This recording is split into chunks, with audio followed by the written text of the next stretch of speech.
Every ghost festival, evil spirits disguise themselves as humans. One day, the village chief's wife borrowed half a bowl of cooked rice. To tell if she was a ghost, Grandpa stuck a pair of chopsticks into the bowl. Strangely, the chopsticks stood straight up. The ghost has already entered the yard. Right after Grandpa spoke, a cold wind started blowing all around us. The chopsticks creaked inside the water bowl, shaking nonstop. Grandpa shouted urgently to the villagers, "Everyone come quick. The chopsticks are standing upright." All the villagers froze in shock. They hurried over with panicked looks. Seeing the chopsticks standing in the bowl, their eyes went wide with terror. What on earth is happening? Grandpa looked extremely tense. He stared at the upright chopsticks and asked, "Where is the ghost? Please show us the direction." As soon as Grandpa finished speaking, the chopsticks shook even harder. The villagers were terrified by the violent shaking. Their faces turned deathly pale. Dusk is falling fast. The ghost is already in the yard. What do we do now? Everyone, stay calm. Let me ask first. Once I get the answer, we'll know what we're dealing with, so we won't get tricked by the ghost. After Grandpa said that, he stared at the chopsticks and asked again, "Who is the ghost? Please point it out." The next second, black smoke rose from the bowl. All villagers fixed their eyes on the bowl, afraid it would point right at them. Minute after minute passed by, yet the chopsticks didn't react at all. At that moment, Chen Shan grew impatient. Why isn't it responding? Who exactly is the ghost? Right after Chen Shan spoke, there was a sharp crack. The chopsticks inside the bowl snapped in two, like someone broke them by hand. Every villager's eyes widened, filled with sheer dread. Grandpa said anxiously, "A fierce ghost broke these chopsticks. It doesn't want its identity revealed. It's hiding among us." Before night falls completely, everyone run to the mountain temple. The temple has been abandoned for decades. No one has offered incense there. Can it really keep the fierce ghost away? It's our only option right now. I can't guarantee it'll work. No one knows for sure. As soon as Grandpa finished speaking, the village chief kicked his wife hard. She fell straight to the ground. But no one in the yard stopped him. Everyone thought she brought this on herself. "Was it you who lent out the rice?" The chief's wife said in terror. "No, I never lent out raw rice." He picked up an axe to strike her. Still no one stepped in. They all just watched the drama unfold. Even their son stayed quiet. He stared at his mom with blame in his eyes. "I really didn't lend out raw rice. It was cooked rice I lent." The chief ignored her pleas. He swung the axe and cut her arm. Blood spilled all over the ground. The wife trembled in agony. "You beast! You're the one who caused this mess. I'll kill you before the ghost gets us all." It was about to turn deadly. Grandpa quickly held the chief back. "Enough.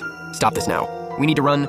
Head for the mountain temple. We might still survive. Shanzi, carry your third uncle out of the west room." Jinshan nodded quickly and rushed into the west room, but he ran right back out soon after. "Dad!" Uncle Third refuses to leave. What's wrong with that stubborn old man? The chief walked into the west room. Everyone else followed behind. No one dared to leave alone now, afraid the ghost would get them. The chief said angrily, "Third brother, what's your problem?" Chen Dakwang sat motionless on the earthen bed. He'd been paralyzed for years. He couldn't move and had to be carried. His face was ashen gray, but his eyes were unnaturally dark. Almost no white in his eyes at all. It looked extremely eerie. Chen Dakwang let out a cold laugh. "No need to run. The threshold of this room is made of peachwood. Humans can come in, but ghosts cannot. This doorway is peachwood? I never knew that. Before Dad passed away, he feared evil spirits would haunt me, so he specially made this threshold from peachwood. It's been decades now." After Chen Dakwang spoke, he glanced around at everyone in the room. His dark eyes looked more and more unsettling, like he was possessed. Lu Liang couldn't help but ask, "Dakwang, why are your eyes so dark?" "They're completely black.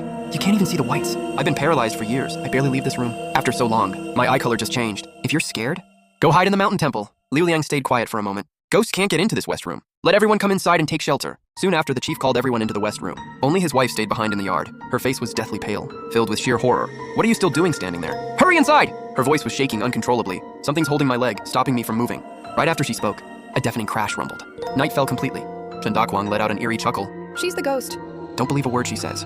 The wife started hitting her own leg frantically. "Stay away from me! I never lent you any rice. How did you get in here? Talk to me. How did you enter this yard? Who's the real fierce ghost here? Don't frame me!" Another loud thunder cracked. Heavy rain started pouring down. The rain soaked the chief's wife. 2 bloody handprints appeared on her left leg. The handprints looked clear, like something was gripping her leg tight. The wife screamed like she'd lost her mind. "Let go of me! Let go right now! I'll strike you down with this axe." After she shouted, she reached for the axe beside her. She glared coldly at everyone inside, then lifted the axe high and chopped off her own left leg. "Dad, Mom's gone crazy.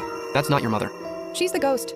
Right after the chief spoke, the wife let out a creepy laugh. "The ghost is inside this west room. You're all a bunch of fools." Her face was ghastly pale, eyes blood red. She kept laughing nonstop. Her laughter sent chills down your spine. Soon after, she collapsed in the rain and went completely silent. Everyone inside stared at each other, their eyes filled with terror. "Everyone, stay calm. We'll be safe once sunrise comes. Stay alert tonight, don't fall asleep." Everyone nodded silently, not daring to make a sound. Chen Dakwang sat on the earthen bed, wearing a smug look. No one knew what he was so happy about. Everyone thought the fierce ghost was gone, and finally let out a sigh of relief. They settled down to rest inside. Only Grandpa kept a serious expression. He walked over to the room threshold and crouched down carefully. Part of the wood was already rotting and weak. He tore off a small piece of the wood, put it in his mouth and chewed it. He spit it out right away. Grandpa said in shock, "This isn't peachwood. It's pagoda tree wood." Old villagers always said, "Peach wood wards off evil. Pagoda tree wood attracts spirits. That's why no local family uses it for building." After Grandpa revealed the truth, all the villagers froze in shock. Pure terror filled their eyes. Chen Dakwang's face turned dark instantly. He looked exactly like someone possessed. "Liu Kui, don't talk nonsense. This threshold is definitely peachwood. It's pagoda tree wood for real. If you don't believe me, tear off a piece and taste it yourselves. Villagers all know this trick. Chew a small piece of wood, and you can tell what kind it is." Hearing Grandpa's words, Chen Dakwang flew into a rage. "This threshold keeps ghosts out. Nobody touch it.